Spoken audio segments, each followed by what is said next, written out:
اقتدار میں آپ آ جاتے ہیں، بالفرض آپ کو ووٹ ملتے ہیں، اکثریت آتی ہے، تو مجھے آپ بتائیے کہ دور حاضر میں جب پاکستان ایک تعلقات بنا رہا ہے ساروں سے، امریکہ سے بھی ہیں، سعودیہ سے بھی ہیں، افغانستان کا مسئلہ چل رہا ہے، یورپین ممالک ہیں، تو آپ آ کے اچانک کیا کریں گے؟ پاکستان کو الگ کر دیں گے؟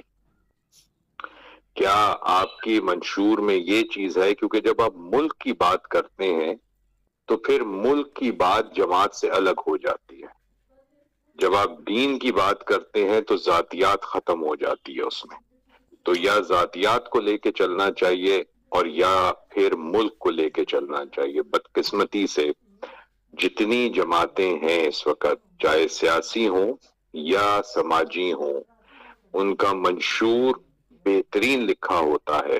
علامہ مودودی کے میں جا کے حاضری دی، ان کے لحد مبارک پہ گیا، ان کی اور ان کی بیگم کا بالکل ساتھ ہے۔ مجھے یہ بڑی سعادت حاصل ہے کہ ان کی چھڑی جو ان کے زیر استعمال رہی، جس کو انہوں نے چھوا، وہ پکڑنے کا اتفاق ہوا۔ پہلی جلد جو تفہیم القرآن کی آئی، اس کو چومنے کا اتفاق ہوا، وہاں پہ ان کی کرسی کو چھونے کا اتفاق ہوا، اس لحد کی گھاس کو چومنے کا، اس پہ ہاتھ پھیرنے کا ایک لطف آیا، روحانیت ملی، پکار آئی۔ در و دہلیز سے جب آپ ایک شخص کے پاس جاتے ہیں جو 40 سال جس کے ہاتھ سے اللہ نے قرآن لکھایا ہے، آپ اس شخص کو عظمت کی نگاہ سے دیکھتے ہیں کہ اس کے ہاتھ سے لکھوائی کون سی کتاب گئی اور اس کی تفہیم کیسے لوگوں تک پہنچی۔ ان کا ایک روحانی پہلو اپنی جگہ ہے، مگر اس روحانی پہلو سے جڑے بہت سارے فیکٹ ایسے ہیں جن کو میرا نہیں خیال کبھی بھی کسی پروگرام کا حصہ بنانا چاہیے، مگر لوگ بنا دیتے ہیں۔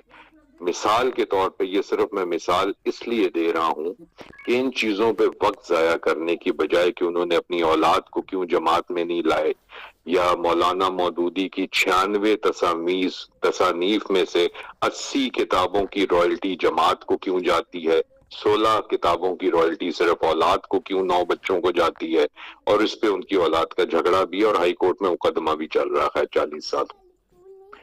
بات ہے اقتدار میں آنا اور نہ آنا، منشور کا ہونا یا نہ ہونا۔ میری نگاہ میں صرف ایک چیز اگر ہو جائے، اگر، کیونکہ یہاں جیسے ہمیشہ یہاں حضرات کہتے ہیں صاحب اقتدار، تو ظاہری بات ہے میں 1 سال سے وہ جملہ سنتا آیا، بیوروکریسی، اور یہ کیونکہ میں خود بیوروکریٹ بھی ہوں، اقتدار میں بھی ہوں، اللہ کا شکر، رہا بھی ہوں، ہر حکومت میں رہا ہوں، اللہ نے عزت دی ہے سارا کچھ۔ تو جماعت کے جو صاحب اقتداران یہاں بیٹھے ہیں، بڑے بڑے جید یہاں بیٹھے ہیں لوگ، جن سے ہمیشہ میرا ایک تقاضا بھی اور یہ رہا، اور ان سے ایک ریکویسٹ میں ضرور کروں گا کہ جب آپ اپنے پروگرام میں بیٹھتے ہیں، جب آپ کی سینٹرل کانفرنس ہوتی ہے، راؤنڈ ٹیبل ہوتی ہے، جو بھی ہوتی ہے، تو وہاں اس چیز کو اجاگر کیا کریں کہ عوام کے دلوں تک رہنمائی آپ نے کیسے لے کے جانی ہے، دلوں کو رسائی میں کیسے لے کے آنا ہے۔ تقاریر سے وہ ہوتا نہیں ہے۔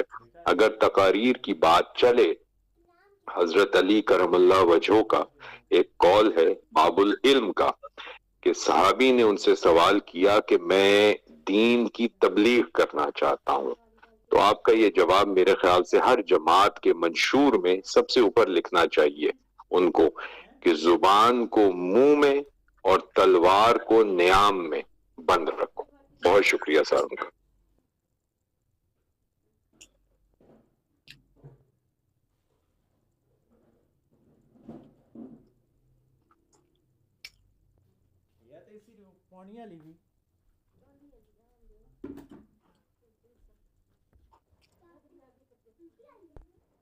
جی ڈاکٹر فرید صاحب، آپ کی بات مکمل ہو گئی ہے؟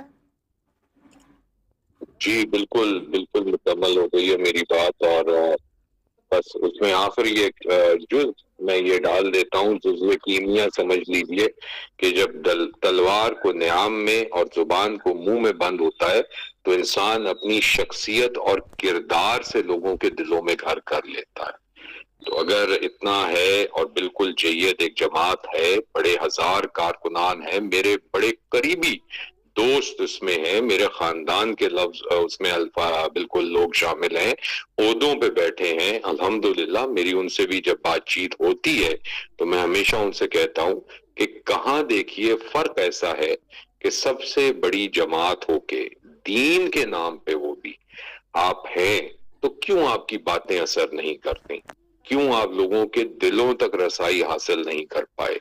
دماغی شعور جگانے میں کیوں آپ کامیاب نہیں ہوئے؟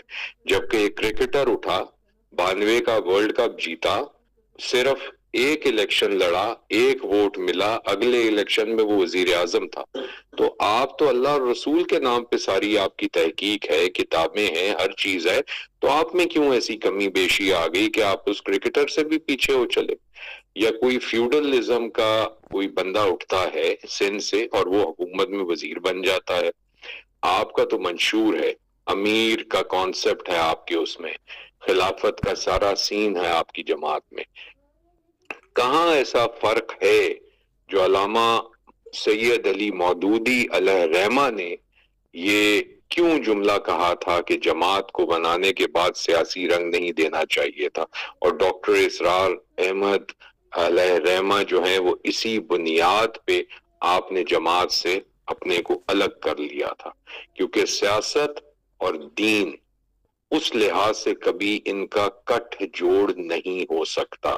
حالانکہ دین کی جب تعلیم آپ لیتے ہیں تو سیاست کا بھی رنگ نظر آتا ہے، اجتماعیت کا بھی رنگ نظر آتا ہے، لوگوں سے تعلق داری، بیرونی قوتوں سے بھی تعلق داری کا رنگ نظر آتا ہے، اور قرآن سب سے بڑی رہنمائی یہ دے بھی دیتا ہے آپ کو سورہ بقرہ میں کہ یہود و نصارہ تمہارے دوست بن نہیں سکتے، ایک بات۔ اور دوسرا یہ کہ بہت سارے لوگ آئیں گے اور کہیں گے کہ ہم تم جیسے ہیں، مگر وہ تم جیسے نہیں ہیں۔ تو یہ رہنمائیاں جب آپ کے پاس ہیں، ایک منظم طریقے سے آپ چلتے ہیں، خوبصورتیاں بھی ہیں، پڑھے لکھے بھی آپ ہیں، ڈاکٹر بڑے آپ کے پاس ہیں، انجینئرز ہیں، بزنس کلاس ہے، پیسے کی کمی نہیں ہے، چیزیں لے کے آپ چلتے ہیں، پھر شعور جگانے میں آج تک جماعت اسلامی کیوں پیچھے رہی؟ اس چیز کو مجھے تھوڑی وضاحت ضرور دیجیے گا۔ جی بہت شکریہ جی ڈاکٹر فرید خان صاحب۔ میں میر افسر امان صاحب سے گزارش کروں گا کہ ان سوالات کے جواب دیں جی۔ ان سوالات کا ایک ہی جواب ہے جی کہ ہم نے تو اپنی زندگیاں نچھاور کر دی اور ہم پیغمبروں سے تو آگے نہیں ہیں۔ اس کا جواب ہمیں نوح علیہ السلام کی زندگی سے ملتا ہے، جو 950 سال اپنی قوم کو راستے پر بلاتے رہے اور ان کو نصیحت نہ پڑی، اور پھر ان کا انجام آپ نے دیکھا۔ ہم اپنا کام کر رہے ہیں جی، اللہ کا لاکھ شکر ہے، مطمئن ہیں، اور ہم نے چیلنج بھی دیا ہے کہ ہمارے کسی بھی ممبر صوبائی قومی اسمبلی کو آپ نے کرپشن میں دیکھا ہے تو بتائیے، کسی نیب کے اندر آیا ہے تو بتائیے۔ اب ہم اپنے طور پہ تو کوشش کرتے ہیں جی، لوگ نہیں مانتے تو اللہ جانے اور وہ لوگ جانے، اور تبصرے کرنے والے صاحبان بہتر سمجھتے ہیں اس چیز کو۔ جی ٹھیک ہو یہی سوال ہے۔ میر صاحب بہت شکریہ جی۔ محمود الحسن صاحب نے ہاتھ کا نشان بنایا ہوا ہے، ان سے میں گزارش کروں گا کہ سوال یا تبصرہ فرمائیں۔ السلام علیکم ورحمۃ اللہ وبرکاتہ۔ جی وعلیکم السلام ورحمۃ اللہ وبرکاتہ۔ محترم ڈاکٹر فرید خان صاحب نے بہت سارے سوالات اٹھائے ہیں، جن میں جوابات رحمان صاحب نے بھی دیا ہے، بہت اچھا جواب دیا ہے۔ میں بھی اس حوالے سے عرض کروں گا۔ قرآن پاک میں ایک آیت لکھی ہوئی آتی ہے، وَلَٰكِنَّ أَكْثَرَ النَّاسِ لَا يَعْقِلُونَ، وَلَٰكِنَّ أَكْثَرَ النَّاسِ لَا يَعْلَمُونَ، وَلَٰكِنَّ أَكْثَرَ النَّاسِ لَا يَشْكُرُونَ۔ یعنی لوگوں کی اکثریت جو ہے وہ عقل سے کام نہیں لیتی، لوگوں کی اکثریت غور و فکر نہیں کرتی، لوگوں کی اکثریت علم نہیں رکھتی، جانتی نہیں ہے۔ ضمانت اور دیانت، اس حوالے سے پاکستان کی سپریم کورٹ آف پاکستان نے اگر کسی کو سرٹیفکیٹ دیا ہے تو وہ جماعت اسلامی پاکستان کے امیر سراج الحق صاحب کو ملا۔ اگر اس حوالے سے کسی بھی کرپشن کا کوئی الزام اگر جماعت کی قیادت پر ہے تو آپ جیسے ماشاءاللہ انٹلیکچوئل لوگ بیٹھے ہیں یہاں، اور ہماری بھی جب ان لوگوں سے بات ہوتی ہے تو یہ بات تسلیم کرتے ہیں کہ واقعی آپ کچھ لوگ امانت اور دیانتدار ہیں۔ اس وقت جو نظام ہے کیا انصاف دے رہا ہے؟ کیا امن و امان مل رہا ہے عوام کو؟ کیا تعلیم اور صحت کی سہولیات سب کو یکساں میسر ہیں؟ ہر ادارے بری طرح ناکام ہیں، ہر ادارے میں اتنی شکایات ہیں کہ الرحمن والحفیظ۔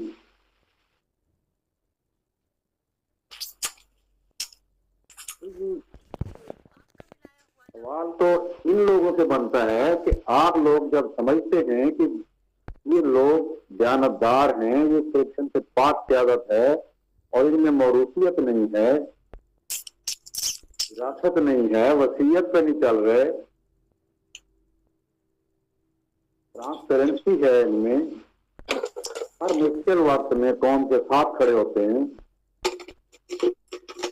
جیسے انٹلیکچوئل لوگ بھی اگر یہ پیچھے ہٹ کے بیٹھے رہیں اور غیر جانبدار بنے رہیں، میرے خیال میں اللہ کے ہاں یہ بھی جواب دے تو ہیں۔ سسٹم جو ہے بری طرح یرغمال ہے، ادارے جو ہیں انوالو ہوتے ہیں، سپیکر صاحب آئے ہیں تو اداروں کا کردار بھی سب کے سامنے ہے، دوسرے جتنے بھی آئے ہیں سب اداروں کا کردار سامنے ہے، جو غیر مرئی قوتیں ہیں ان کا کردار سامنے ہے۔ یہ بات تو اب ڈکی چٹی رہی ہی نہیں۔ شاہد کامران صاحب کی بات کی ہے تو شاہد کامران صاحب اینکر کام تھے، اینکر کا کام ہوتا ہے سوال کرنا، وہ حافظ صاحب کو جواب ہی نہیں دینے پا رہے تھے، میں نے سنا انٹرویو میں۔ اینکر اس طرح تو نہیں ہوتے، وہ تو پلانٹڈ اینکر تھے اور سوالات کی بوچھار کرتے چلے جانا، جواب دینے کا وقت ہی نہ دینا، جب وہ جواب دینے لگے تو پھر اور بھی وقفہ لے لیتے ہیں۔ یہاں تو سارا کچھ پلانٹڈ ہو رہا ہے، اور جو طور طریقے دوسرے لوگ الیکشن جیتنے کے لیے استعمال کرتے ہیں جماعت اس طرح تک استعمال نہیں کرتی۔